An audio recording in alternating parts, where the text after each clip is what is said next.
you're playing a pickup game of basketball, recreational, professionally, or just messing around with your friends, it doesn't make a difference. You're copying their every step, you're getting physical, you're tiring them out, and you feel very accomplished until they chuck the ball up from 30 feet away and make the shot. You go from feeling so accomplished to so defeated and deflated.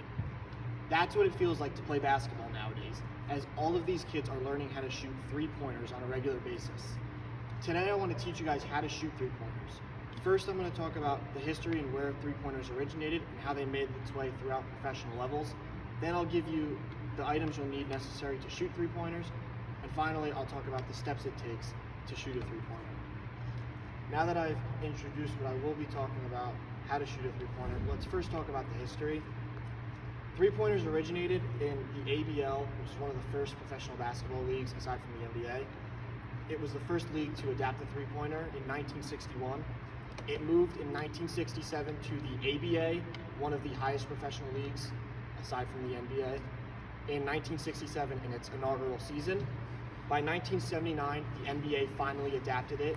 Chris Ford of the Boston Celtics was the first player ever to make a three-point shot in game.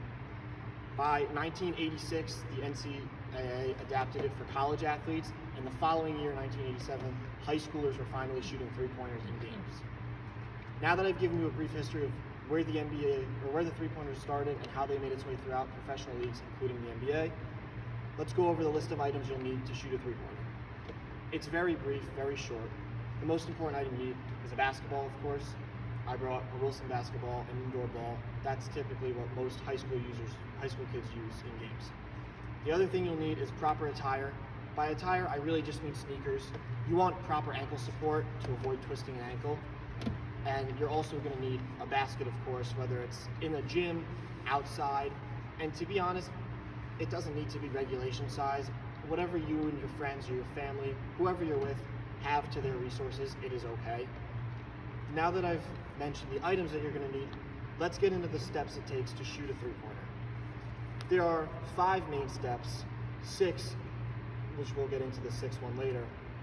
The first step, you're going to want to stretch. Now, you could really stretch however you want. It's all preference. A lot of people stretch before their games. If you're just with your friends, it doesn't matter. The goal is, though, to stretch your legs, mainly your hamstrings and your quads, and your arms. You want to be loose, so just warming up a little bit. I've been here for quite some time, so I don't have to go through a whole routine, but just know it is important to stretch. The next thing you're gonna want to do is you're gonna want to get behind the three-point line given.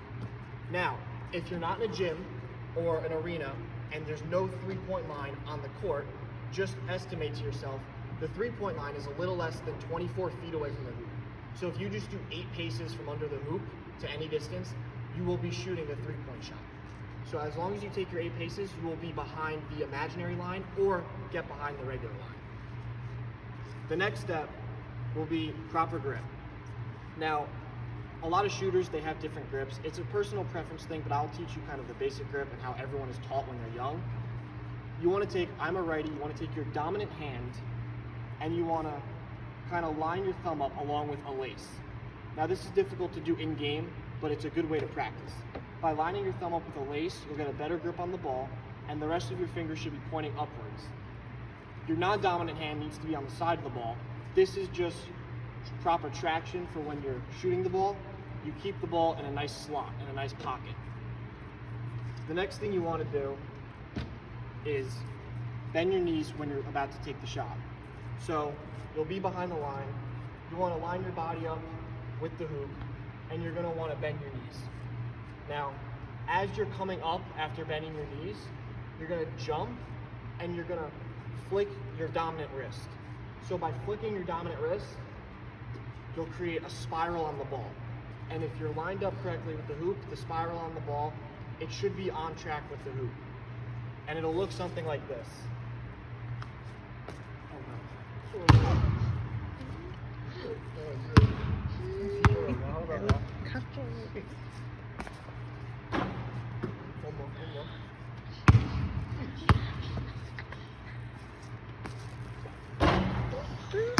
Close enough.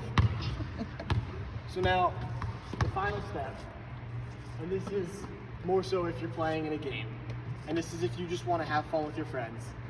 The final step is to prepare a celebration. Celebrations are a big thing in sports. You want to have fun. It's all about having fun. You want to get better, but of course, having fun is the most important. Some of the most famous celebrations are Carmelo Anthony, who put the 3 points up to his headband. Kids nowadays, they're shooting bow and arrows into the crowd, blowing kisses, whatever they want to do, whatever you feel is deemed necessary. My favorite, I like just putting the 3 points to the sky, letting everyone know I made the shot. That's why I didn't do it earlier, as I missed the shot. So now that I've showed you the steps taken to shoot a three-pointer, let's wrap this up. I talked about the history of three-pointers and where they originated and through how they made their way throughout professional leagues. I gave you the 3 items necessary: the basketball, the hoop, and proper sneaker attire. And I gave you the steps you need to take to shoot a three-point shot. And I'd like to conclude by saying, the more you practice, the better you'll get at it.